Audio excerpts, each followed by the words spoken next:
Jadi surga itu enggak susah juga dapatnya itu. Jadi kita ini begini maksud saya, enggak harus jadi Islam yang radikal untuk masuk surga itu. Enggak harus menjadi Islam yang keras untuk masuk surga, tidak harus. Banyak jalan menuju surga, enggak harus sangar menjadi surga itu. Menjadi orang benar itu enggak harus sangar. Kalau sangar-sangar itu malah hawa nafsu, Pak. Saya ambil contoh tadi kasus. Ada ahli maksiat sedang bermaksiat, umpama di diskotek. Kalau seseorang melihat ahli maksiat itu marah, kesal dan ingin sekali membunuhnya, itu bukan iman, itu bukan agama, itu bukan kebenaran, itu hawa nafsu. Iya, dia benci dengan maksiat, iya dia benci dengan diskotek itu, tapi nafsunya yang amarah ingin membunuhnya, ingin membinasakannya, itu hawa nafsu. Karena iman tidak begitu. Iman begini bicaranya. Subhanallah, gimana ya cara saya menyadarkan orang itu agar tidak ke diskotik lagi? Gimana ya cara saya mendakwahinya agar diskotik ini tutup? Itu iman yang bicara, itu agama yang bicara. Termasuk bapak-bapak yang tahun ini sudah terjadwal naik haji, enggak jadi haji, jangan marah, itu hawa nafsu. Nanti kita dicatat enggak ikhlas niatnya, marah dana hajinya ditarik, ya sayang dong. Karena ini musibah kita. Jangan juga terjebak dengan fitnah. Semua orang ingin naik haji itu, apalagi daftar tunggunya sudah sampai 2040. Cuman apa daya, Pak? Ini masa pandemi. Andai kata Ka'bah itu di Indonesia mah, naik haji kita. Masalahnya Ka'bah Baitullah itu di Arab Saudi. Di Arab itu sholat deket-deketan kayak kita tadi aja ditangkep kita. Di sana dipaksa, andai kata kita sholat nggak mau berjarak, ditangkap, masukin penjara, digebukin di sana. Mending kita di Indonesia, alhamdulillah udah pakai karpet ya Pak, nggak masuk angin lagi kan. Indonesia mah mending pakai karpet. Saudi itu paling paranoid, paling takut dengan pandemi ini Bapak Ibu, dengan COVID ini. Karena mengapa? Mereka negara kaya, orang kaya itu lebih takut mati, betul nggak kira-kira? Lebih takut mati. Kalau kita mah santai aja, mati ajal, sakit obatin, enggak sakit, sehat, panjang umur, alhamdulillah, anteng kan kita. Cuman ingat, memandang masalah jangan dengan hawa nafsu, tapi memandang masalah itu dengan keimanan dan kesabaran. Kembalikan semua kepada Allah Ta'ala. Inna lillahi wa inna ilaihi raji'un. Ambil hikmahnya.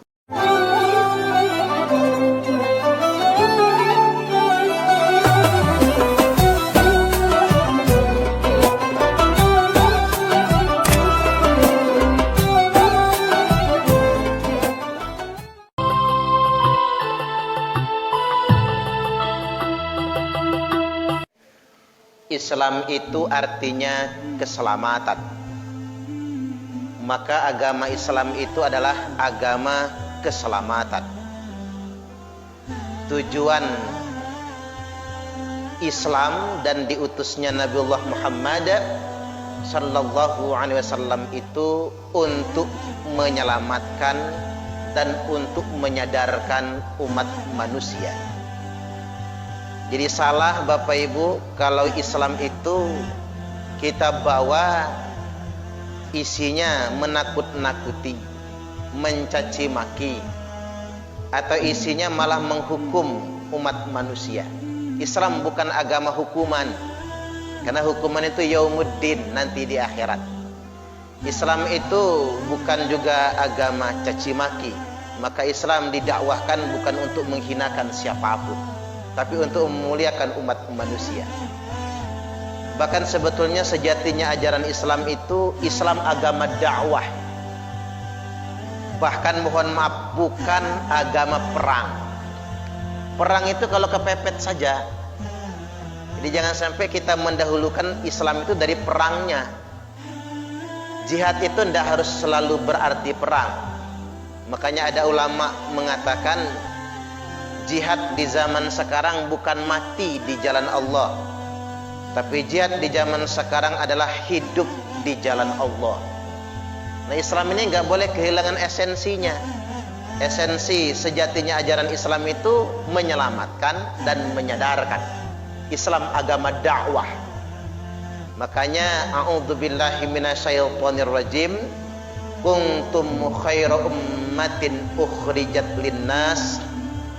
Kalian semua itu adalah khaira ummatin, sebaik-baiknya umat.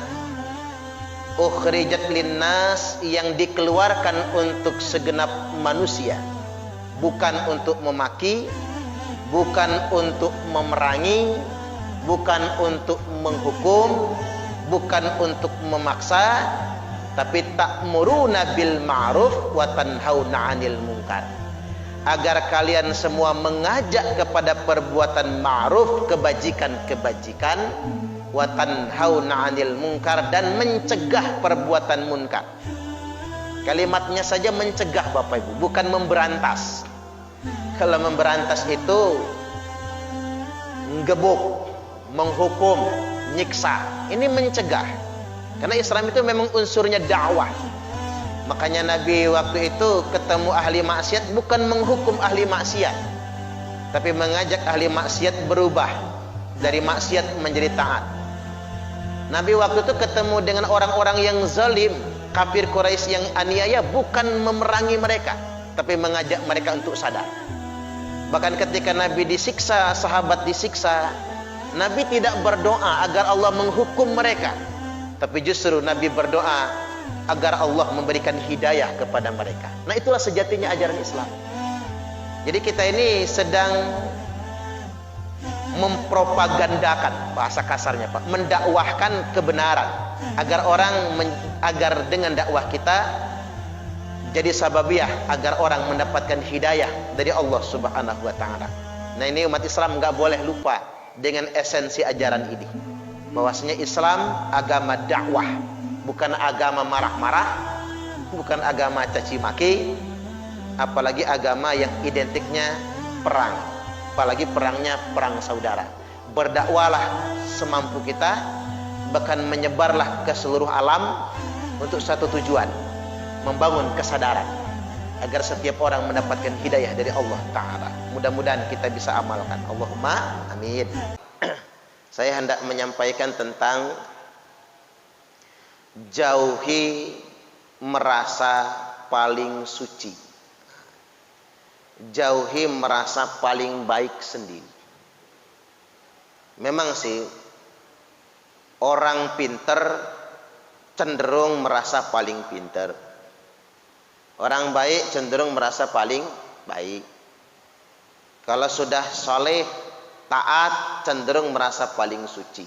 Nah, itu dihindari. Karena begini, dalam hadis sahih Muslim disebutkan, ada di antara umatku, kata Nabi, yang sepanjang hidupnya layak malu bi'amali ahlil jannah. Ia mengerjakan amalan ahli surga. Sampai-sampai tidak ada jarak bainahu wa bainaha illa dzira'un, tidak ada jarak antara dirinya dengan surga kecuali tinggal sehasta. Tidak ada jarak antara dirinya dengan surga kecuali tinggal sehasta. Tapi sayang, sesaat lagi dia mau masuk surga, dia kerjakan amalan ahli surga. Dia kerjakan amalan ahli neraka. Akhirnya dia mati lalu masuk neraka. Na'udzubillah. Saya baca hadis itu agak gemeter, Pak. Tapi ada kebalikannya. Ada juga di antara kalian, kata Nabi, la ya'malu bi'amali ahlin nar. Niscaya mengerjakan amalan ahli neraka. Sampai tidak ada jarak antara dirinya dengan neraka kecuali tinggal sehasta juga. Tapi sesaat lagi dia akan masuk neraka, dia kerjakan amalan ahli surga. Lalu dia mati masuk surga. Waduh, tapi ini komposisinya enggak 50-50 enggak Pak, dikit-dikit ya. Ini bapak-bapak mengukurnya 50-50 lagi. Waduh, milih ada. Kalau gitu gua maksiat aja Ustaz. Enggak begitu maksudnya. Kan ada tuh, enggak banyak sih ada. Kan ada cerita yang sudah membunuh 100 orang. Ada pelacur yang dari Sababiyah ngasih minum anjing misalnya Pak, lalu dia taubat, ahli neraka amalannya. Tetapi dia di ujung-ujungnya tuh dia kerjakan amalan ahli surga, lalu dia mati kemudian masuk surga. Artinya memang itulah mengapa kita ini nggak boleh merasa paling takwa. Anak atqakum, saya paling takwa dibandingkan kalian semua, nggak boleh. Nah, Allah Subhanahu wa taala berfirman, a'udzubillahi minasyaitonir rajim. Fala tuzakku anfusakum huwa a'lamu bimanittaqa. Janganlah kalian merasa suci dengan diri kalian sendiri. Jangan sampai kata Allah kalian menganggap diri kalian suci. Huwa a'lamu bimanittaqa, cuman Allah yang paling tahu siapa yang paling bertakwa kepadanya.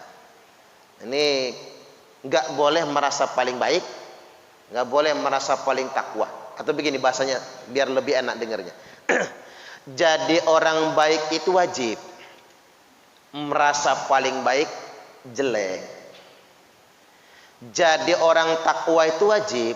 Merasa paling bertakwa jelek. Jadi orang beriman itu wajib. Merasa paling beriman itu jelek. Nah, kita kalau sudah mulai dari sini Pak, artinya kita harus menghargai perbedaan pendapat. Mulai dari yang sederhana, masalah fikih misalnya, perbedaan pendapat. Ya tadi kita zikir jahar habis sholat. Ada orang Islam tuh yang senang zikirnya dijaharkan. Ada yang zikirnya masing-masing. Ya bagus semua. Yang pengen zikirnya jahar, bagus. Yang pengen zikirnya sir, bagus. Yang enggak bagus, yang Allahumma lantas jalan, Pak. Habis salam langsung jalan, enggak zikir lagi. Kayak subuh tuh. Subuhnya pakai kunut, bagus. Subuhnya enggak pakai kunut, bagus. Yang enggak bagus, yang enggak sholat subuh. Kayak taraweh, mau taraweh 11 rakaat, bagus. Tarawehnya 23 rakaat, bagus. Di sini tarawehnya berapa rakaat? 11. Kecemen ya Pak ya.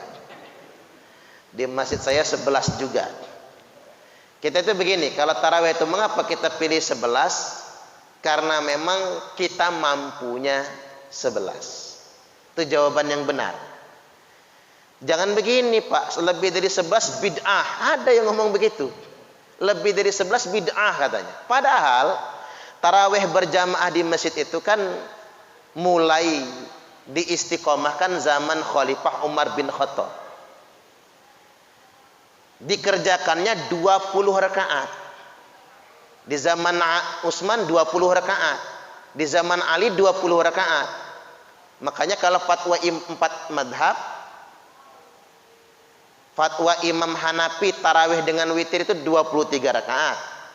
Fatwa Imam Malik 36 tarawih 5 witir 41 rakaat.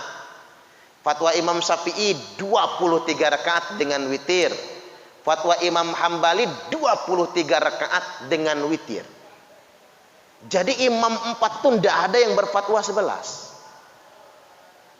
Apalagi yang 11-nya 4-4-3 Pak. Itu formasi main sepak bola itu. 4-4-3 itu. Enggak ada fatwanya. Itu mungkin fatwa Imam Samudra mungkin ya. Betul enggak ada? Cari dalam kitab fikih manapun, enggak ketemu itu. Tapi yang ngomong begitu bid'ah yang 2-3 ini. Dia omongnya bid'ah. Saya geleng-geleng kepala. Ini dunia terbalik. Yang pintar tuh sebenarnya siapa sih? Kalau saya sih nggak salah yang 11. Wong sanggupnya 11. Karena masjid kita tuh pernah dijajal Pak. 23 rakaat. Bubar. Terpaksa takmir masjid sebar undangan. Pakai surat betul kayak surat undangan yasinan itu nah. Mohon maaf Bapak Ibu, tarawih di masjid kita sudah turun kelas lagi. Jadi 11 rakaat lagi. Rame lagi masjidnya, Pak. Ya artinya jamaahnya cuma sanggup 11, ya udah 11. Yang penting istiqomah. Tapi bukan dalam perspektif hitam putih gitu. Bukan dalam perspektif salah, sunnah, bid'ah, jangan. Kayak contoh misalnya ada yang bikin ribut di Waikandis. Buku itu bid'ah dianggap sunnah katanya. Judulnya aja udah serem banget tuh. Bid'ah dianggap sunnah. Salah satunya kalau habis sholat zikirnya dijaharkan. Kata dia bid'ah. Nah ini yang ngerusak tuh yang begitu. Padahal hadisnya kan sahih. Kalau kata Syekhul Islam Ibnu Taimiyah, sunnah Masjid Nabawi di zaman Nabi dibiasakan. Tapi di zaman sekarang sudah ditinggalkan adalah mengeraskan zikir setelah sholat. Itu sunnah di zaman Nabi, tapi ditinggalkan di zaman sekarang. Kan hadisnya sahih, anna raf'a sauti bidzikri hina yang sarifunasu minal maktubat. Sesungguhnya mengeraskan suara dalam berzikir ketika orang-orang selesai dari salat fardu 5 waktu, karena ana ahdin Nabi sallallahu alaihi wasallam. Ini adalah kebiasaan di zaman Nabi sallallahu alaihi wasallam. Sahih Al-Bukhari nomor hadis 841, Sahih Muslim 583, Sahih muttafaqun alaih. Makanya saya bingung Pak kalau ada yang mengatakan bid'ah. Mentang-mentang waktu naik haji di Masjidil Haram enggak zikirnya enggak jahar, ya namanya kebiasaan ya Pak. Mungkin kebiasaan sekarang begitu di sana. Sama kayak ada jamaah kita biasa ngimam sholat, pulang haji langsung naik mimbar. Bapak Ibu, mulai hari ini saya berhenti jadi imam sholat subuh. Saya baru mau sholat subuh jadi imam lagi kalau subuhnya enggak pakai kunut, kata dia. Setelah saya 40 hari di Mekah Madinah, ternyata di sana enggak kunut kalau subuh. Berarti salah kita selama ini. Geleng-geleng kepala saya Pak. Mekah itu bukan dalil. Dalil itu Quran dan Sunnah. Dan orang ke Mekah zaman sekarang cuman ibadah, bukan masuk pesantren. Bukan kemudian pulang dari sana jadi pakar. Nah ini sesuatu yang harus kita hindari. Itu dalam perkara fikih saja kita hindari sekali. Walaupun ada satu hal yang jadi pesan Nabi, yang ini menurut saya menjadi materi prinsip yang hendak saya sampaikan pada kesempatan kali ini. Nabi bersabda, hadis ini tercantum dalam kitab Sahih Al-Bukhari, menurut versi kitab Fathul Bari, karya Ibnu Hajar Al-Hafiz Ibnu Hajar Al-Asqalani, rukum hadisnya 3342. Beliau bersabda, sayakhruju qaumun fi akhiriz zaman. Akan keluar sekelompok orang di akhir zaman nantinya. Wah, ini agak bikin deg-degan ini Pak. Karena dia didahului dengan fi'il mudhari'. Akan keluar. Ada sin ditolak di depannya. Sayakhruju. Pasti akan keluar. Nabi kan bukan tukang ramal. Enggak mungkin Nabi meramalkannya. Nabi itu memberi informasi. Ini cuma konfirmasi hadisnya, penegasan setelah mendapat informasi. Akan keluar sekelompok orang pada akhir zaman nanti. Mungkin zaman sekarang lah mungkin ya. Ahdatsul asnan, usia mereka muda-muda. Usia mereka muda-muda. Tampak gagahnya, tampak semangatnya, tampak ngelawannya. Muda, semangat, ngelawan maksudnya. Sufahaul ahlam. Tetapi mereka sufaha. Apa itu sufaha? Tidak mengerti agama. Kalau yang ngerti kan jamaknya fuqaha. Kalau yang nggak ngerti jamaknya sufaha. Mungkin bahasa kasarnya apa ya? Goblok. Mereka itu nggak ngerti agama tapi ngaku ngerti agama. Mereka nggak ngerti Quran tapi seakan-akan pakarnya Quran. Mereka nggak ngerti hadis seakan-akan pakarnya hadis. Ini kelompok ini sedemikian rupa. Nabi ini bicara tentang teroris sebetulnya nih Pak. Ajaran yang merasa paling benar sendiri. Yaquluna min qauli khairil bariyah atau yaquluna min khairi qaulil bariyah. Mereka selalu berkata mengatasnamakan perkataan khairul bariyah. Siapa itu khairul bariyah? Nabi. Mungkin kalau kita terjemahkan harfiah enggak ngepas banget. Maksudnya apa? Mereka selalu berkata atas nama Al-Qur'an. Berbicara atas nama hadis, tapi sebenarnya mereka tidak benar-benar mengerti Al-Quran, tidak benar-benar mengerti hadis tersebut. Makanya coba bapak-bapak perhatikan, enggak ada yang jadi teroris itu yang alumni pondok pesantren, enggak ada. Apalagi di pondoknya, pondok yang mengajarkan ilmu alat, seperti pondok-pondok Nahdlatul Ulama misalnya, pondok-pondok Salafiyah, enggak ada satupun. Yang jadi teroris itu kan pesantrennya juga mah jelas. Apa sih yang dipelajari mereka itu? Di dalamnya kan gak jelas belajarnya juga apa sebetulnya. Kedoknya doang. Mereka selalu mengatasnamakan Al-Quran dan Sunnah. Ini Nabi sampai mengatakan begitu. Yamrukuna minad dini kama yamruku sahmu minar ramiyah. Mereka akan keluar dari agama seperti keluarnya anak panah dari busurnya. Sebentar, ada kalimat terlewat. La yujawizu imanahum hanajirahum. Iman mereka itu tidak pernah melampaui kerongkongan mereka. Teriak mereka bicara iman dengan lisannya, bicara agama dengan mulutnya, Al-Quran dan Sunnah dengan lisannya. Tapi Quran dan Sunnah iman mereka enggak di sini. Hanya sampai kerongkongannya saja, kata Nabi. Ya kita ketipu Pak, ngelihat semangatnya, melihat penampilannya. Kayaknya penampilannya soleh banget tuh orang. Nanti ada ciri-ciri penampilannya. Soleh banget tuh orang. Yamrukuna minad dini kama yamruku sahmu minar ramiyah. Mereka akan keluar dari agama ini seperti keluarnya anak panah dari busurnya. Sahabat sempat nyelananya sama Nabi itu. Maksudnya apa ya Rasul? Hari ini dia beriman, besok dia akan membunuh kalian. Hari ini dia ngaku beriman, besok dia akan membunuh kalian. Dengan mudah mengatakan halal darahnya. Sampai segitunya. Dengan mudahnya dia mengatakan halal darah kalian, kata Nabi. Fa aina malaqitumuhum faqtuluhum. Maka kata Nabi, dimanapun nantinya kalian temui mereka, faqtuluhum, bunuhlah mereka. Cuman saya agak kurang suka menerjemahkan bunuh itu Pak, agak serem soalnya ya. Mungkin perangi mereka. Nah, agak enak tuh menerjemahkannya. Perangi mereka.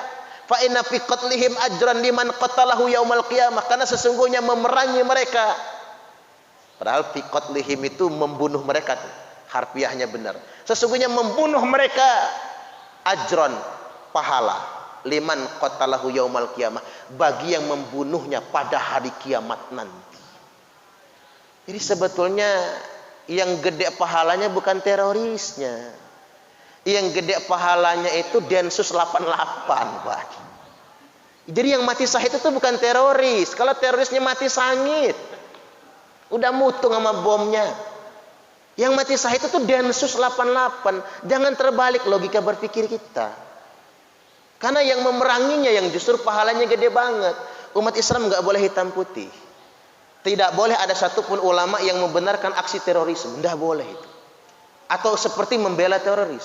Karena itu memfitnah Islam. Apa kata orang bijak? Islam itu indah. Karena keindahannya, setiap orang yang melihatnya ingin sekali masuk Islam. Tapi jadi tanggung jawab kita umat Islam untuk menampilkan Islam yang indah.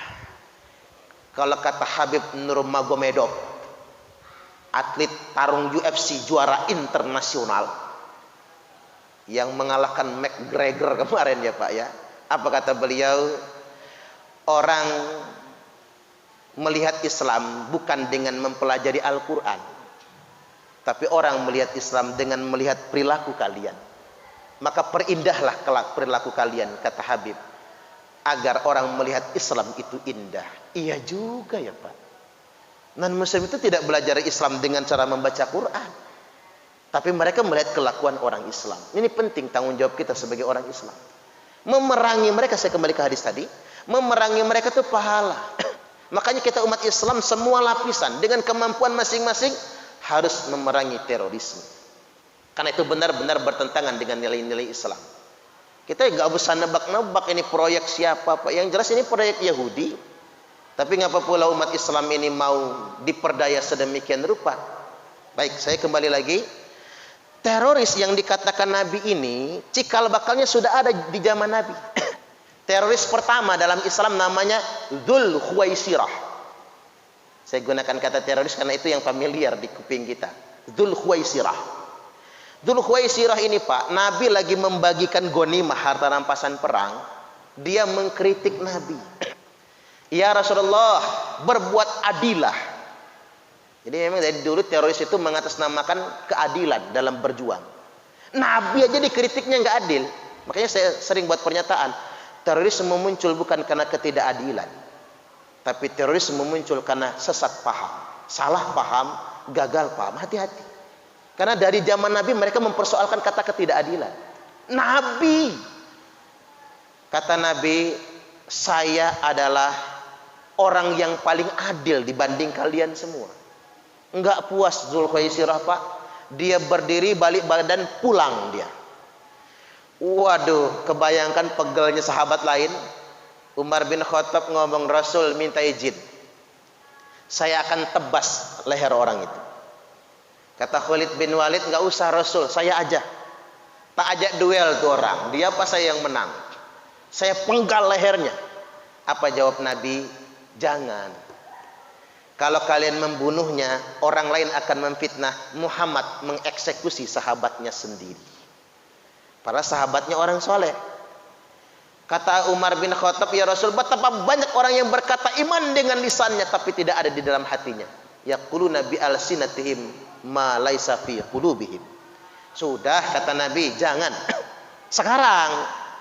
Tapi nanti kalau aku sudah tiada, kata Nabi, orang itu enggak satu, banyak temannya nanti. Baru kalian perangi mereka. Setelah aku tidak ada, kata Nabi. Itu Dzul Khuwaisirah. Nah, baru memuncak, Pak, di zaman kekhalifahan Ali bin Abi Thalib. Mereka mengkafir-kafirkan sahabat Nabi, termasuk mengkafirkan Imam Ali. Pada tanggal 7 Ramadan, dedengkot eksekutor Khawarij, teroris zaman itu namanya Abdurrahman bin Muljam. Bukan Pak Rahman, bukan. Binnya beda binnya. Abdurrahman bin Muljam membunuh Imam Ali. Ditikamnya sedang ngimami sholat subuh. Ya kalau duel, Pak, 10 orang belum tentu menang sama Imam Ali kalau duel. Cuman masalahnya Imam Ali di depan jadi imam. Ditikam lehernya dengan pisau beracun. Imam Ali itu berdoa pada Allah minta dipanjangkan umurnya 3 hari lagi untuk menyampaikan peringatan Nabi tentang Khawarij. Jadi tentang teroris tersebut berulang-ulang diingatkan. Nah, siapa Abdurrahman bin Muljam itu? Dia adalah salah satu sahabat Nabi yang hafal Quran 30 juz. Makanya saya sering sarankan belajar Quran harus ikhlas. Karena di zaman itu banyak orang yang belajar Al-Quran tapi mengkafir-kafirkan orang. Merasa paling suci. Makanya harus dipahami, jangan hanya dihafal. Dan dijadikan aduta Al-Quran di zaman Khalifah Abu Bakar. Utusan Al-Quran mengajarkan ke kampung-kampung di zaman Khalifah Umar bin Khattab. Tapi, Pak, penyakitnya satu. Dia menganggap yang tidak sepaham dengan dia kafir semua. Makanya orang Islam ini kalau dikit-dikit bid'ah, dikit-dikit kafir ngomongnya, Pak. Perasaan nggak ada aliran yang benar kecuali dia dewe. Hati-hati tuh bibit yang kayak gitu. Cikal bakal yang kayak gitu, kayaknya benar dia sendiri. Dicampur karakter yang arogan, tambah jadi itu, jangan macam-macam. Ini berbahaya sekali yang sedemikian rupa. Sampai-sampai Abdurrahman bin Muljam ini disuruh tobat. Begitu mau dieksekusi mati, namanya nyawa dibalas nyawa. Disuruh tobat. Apa kata dia? Yang tobat itu hanya orang yang berdosa. Saya tidak pernah berbuat maksiat. Subhanallah. Begitu ngakunya. Jadi kata dia, sebelum saya dipenggal leher, iris dulu kupingku, congkel dulu mataku, potong tangan dan kakiku. sebagai saksi di akhirat nanti, aku berhasil membunuh orang kafir di bulan suci Ramadan. Artinya Pak, jangankan orang kayak kita, Khalifah Ali saja dikafirkan. Jangankan orang kayak kita, Nabi aja mereka kritik. Nah, dalam beberapa hadis ada keterangan apa sih ciri mereka itu? Ada ciri fisik loh Pak. Ada ciri fisik yang disebutkan. Rajulun muqallisus thiyab. Abdurrahman bin Muljam Dzulkhuwaisirah itu adalah laki-laki yang memakai pakaian menggantung. Bahasa kitanya apa? Cingkrang. Tapi mohon maaf ya Pak, kalau ada yang cingkrang jangan dituduh teroris ya, jangan. Itu Nabi juga cingkrang menurut saya. Harus dibedakan, ada cingkrang yang boleh, ada cingkrang yang merasa paling benar. Pakai pakaian mencingkrang. Dan juga aneh cingkrang sekarang itu kayak tukang somai. Mohon maaf, gimana nggak kayak tukang somai? Nabi dulu yang cingkrang, beliau pakai gamis, tidak menutup mata kaki. Lalu ada izar, ada sarung di dalamnya. Zaman sekarang orang cingkrang celana. Jadi persis kayak tukang somai. Betul. Kalau sholat, saya jadi ngebayangin kalau kata mereka pakaian itu yang sunnah, emang Nabi kayak gitu tadi? Kayak tukang somai begitu. Kayak petani lagi nyangkul di sawah. Mohon maaf, bukan ngejek pakaian ya Pak. Karena mereka mengharam-haramkan gaya berpakaian kita. Padahal yang dikatakan larangan isbal itu kan isbal karena sombong. Karena kebiasaan orang Arab jahiliyah itu, yang kaya, yang bangsawan, pakaiannya nyengser di tanah. Kalau orang sudah pakai baju nyengser di tanah, orang kaya tuh, bangsawan tuh, penguasa tuh. Sedangkan budak cingkrang setengah betis. Nah, Nabi sebagai Rasul utusan Allah tidak mau tunjukkan kemewahan. Dia ingin sama dengan para budak. Makanya cingkrang. Makanya begini Pak, cingkrang di zaman Nabi bukti dari ketawaduan, merendah hati, rendah diri. Tapi cingkrang zaman sekarang merasa paling suci. Seakan-akan kalau isbal ahli neraka. Jadi sedemikian rupa, padahal isbal yang ahli neraka itu isbal karena sombong. Jelas kan hadisnya ditaksis. Kata Abu Bakar, Nabi aku sering tuh pakai baju sampai nutupin mata kaki. Enggak apa-apa kata Nabi, karena kamu bukan karena sombong. Berarti ilat esensinya itu karena sombong. Muqallisut thiyab. Selanjutnya, dzu shima'in baina ainahi atharus sujud. Ada hitam di antara kedua matanya. Karena bekas sujudnya. Tapi ingat, yang jidatnya hitam bukan teroris ya Pak. Saya nggak menyalahkan itunya, bukan itunya maksud saya. Cuman dari segi penampilan mereka memang punya penampilan yang maksimal lah katakanlah. Ya kan, orang jidatnya hitam karena rajin sujud. Ada yang waktu sujud diurek-urek kan. Ada yang karena kejedut yang listrik kan gitu. Ada yang karena diketok istrinya. Tapi ini hadis soalnya menyampaikan tentang bagaimana gambaran fisiknya sedemikian rupa. Kalau karangan saya nggak mau saya menyampaikannya. Tapi karena ini hadis di Sahih Muslim nomor 1066 dan Musnad Imam Ahmad 5307. Memang sedemikian rupa keterangannya. Oke, saya ingin tegaskan, bukan jidatnya yang salah, bukan cingkrangnya yang salah, bukan janggutnya yang salah. Bahkan mereka ini rajin berjamaah ke masjid. Bukan berjamaahnya yang salah. Bahkan orang Khawarij itu kata Imam Ali menghatamkan Quran paling telat seminggu sekali dalam sholat tahajud. Kalau kita kan megang mushaf tadarusan. Mereka tidak. Dalam sholat tahajud. Bukan tahajudnya yang salah. Bukan hafalan Qurannya yang salah. Tapi keyakinannya. Karena dia merasa paling suci. Merasa paling benar sendiri. Nah ini yang benar-benar harus kita antisipasi. Zaman Nabi sudah ada, apalagi zaman sekarang. Karena Nabi menyebutkan dalam bahasa sayakhruju fi akhir zaman, akan keluar pada akhir zaman qaumun, sekelompok orang. Dan ini akan menjadi fitnah bagi umat Islam. Dan digunakan oleh orang-orang barat untuk menuduh Islam sebagai agama teroris. Na'udzubillahi min dzalik. Jadi sampai di sini dulu kita buka sesi tanya jawab. Saya persilakan. Basing, Pak, kalau ada.